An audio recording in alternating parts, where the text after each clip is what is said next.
Bismillahirrahmanirrahim. Assalamualaikum warahmatullahi wabarakatuh. Waalaikumsalam warahmatullahi wabarakatuh. Saudara-saudara jemaah Jamiatul Khair yang insyaallah dirahmati oleh Allah Subhanahu wa taala.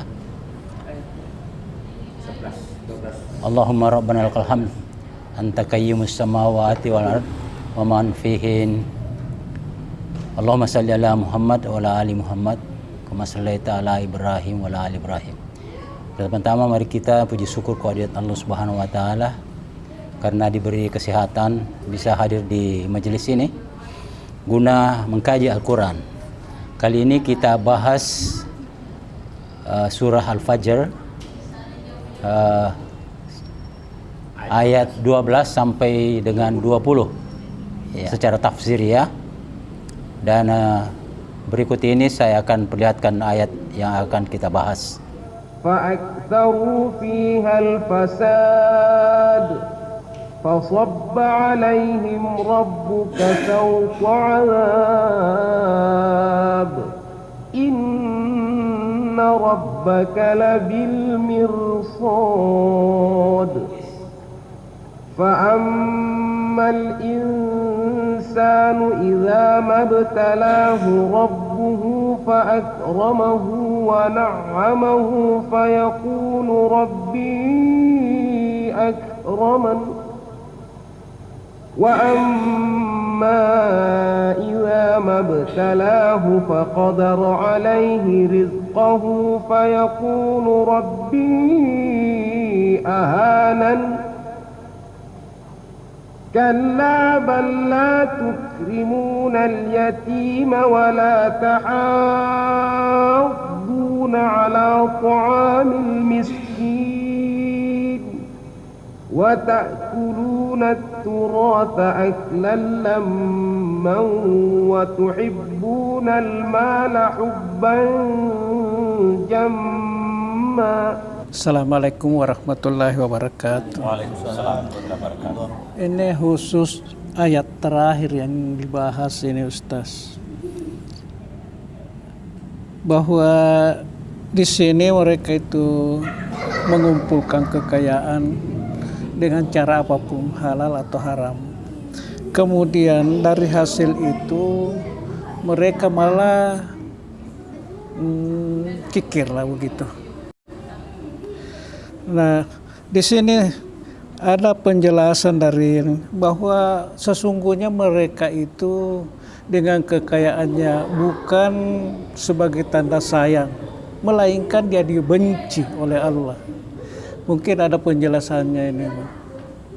Assalamualaikum warahmatullahi wabarakatuh. Jadi pada dasarnya hidup ini adalah ujian sebenarnya. Ujian untuk ditentukan siapa yang berhak menjadi penghuni surga dan siapa yang berhak penghuni neraka ya. Dan ujian Allah itu antara lain adalah menguji dengan memberikan rezeki dan kenikmatan, dan juga menguji sebaliknya untuk memberikan kesulitan dalam hal ekonomi atau pembatasan rezeki.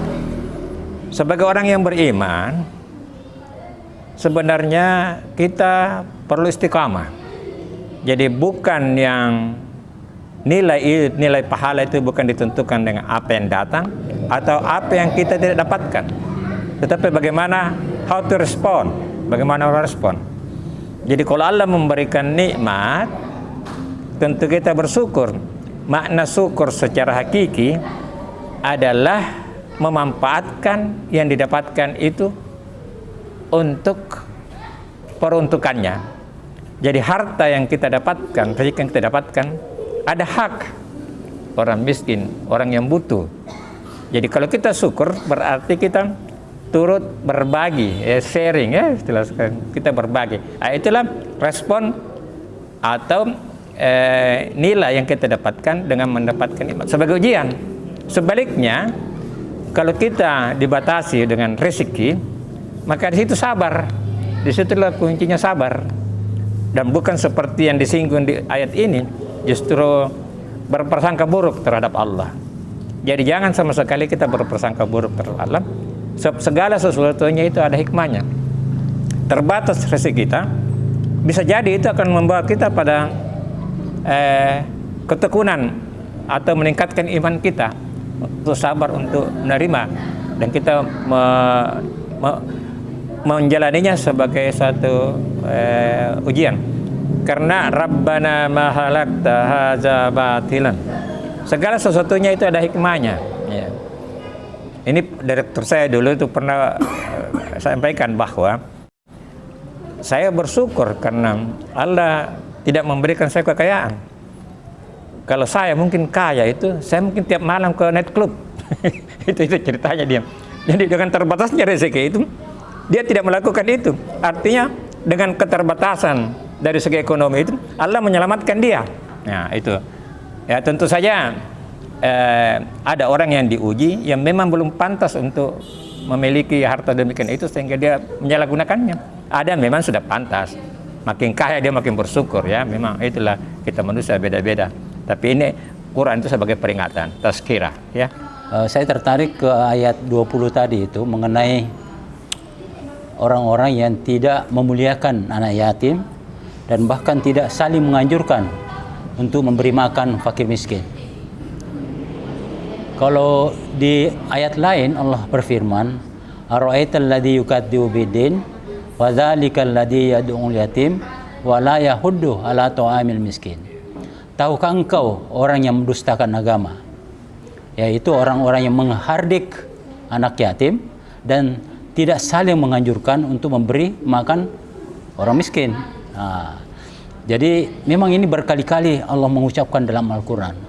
Begitu pentingnya memberi perhatian sebagai satu pengorbanan, ya.